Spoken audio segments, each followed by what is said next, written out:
একটা কাজ করি, তাড়াতাড়ি আমি সবগুলো ড্রেস সেলাই করে নি। আরে ভাই, এটা তো অনেক ভালো খেলনা দেখতেছি। আরে কাকড়াটা দেখি কই যাইতেছে। আরে ভাইয়া আবার কি করতেছে? আরে ছোট, তুই এখানেও চলে আসলি? যা তো যা, আমি একটু বাইরে থেকে ঘুরে আসি। এই ছোট কি করতেছে? দেখো দেখো, আমার পিছু নিছে। তাড়াতাড়ি যাই। আরে ভাইয়া কই যাচ্ছ? আমাকে নিয়ে যাও। আরে কি ব্যাপার, এই ছোট আবার কোথায় যাইতেছে? আরে দাঁড়া দাঁড়া ছোট, কই যাইতেছিস? তাড়াতাড়ি করে বাসায় চল। আরে ও আচ্ছা, বুঝতে পারছি, রাজুর পিছনে পিছনে যাইতেছিল। একটা কাজ করি, তাড়াতাড়ি বাসায় চলে যাই। এই যে ছোট দেখো, আমি এখন কি হয়ে যাব।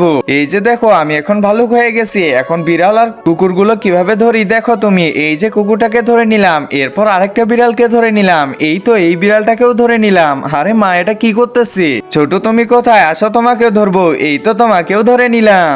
আরে কি ব্যাপার মা আর ভাই, এটা কি করতেছে? একজন মা কতটা আপন হয়ে থাকে, যার মানেই তাকে গিয়ে জিজ্ঞাসা করো। বন্ধুরা, আজকে দেখা যাক এই মায়ের জন্য কি ভিডিওটিতে লাইক করে দিয়ে চ্যানেলটি সাবস্ক্রাইব করে দেয়। আর যারা মাকে ভালোবাসে না, তারা ভিডিওটি থেকে দূরে থাকো। আর ওইখানে ওইটা কি? আরে এটা তো দেখি মাই। কেমন লাগলো ছোট? অনেক ভালো লাগলো।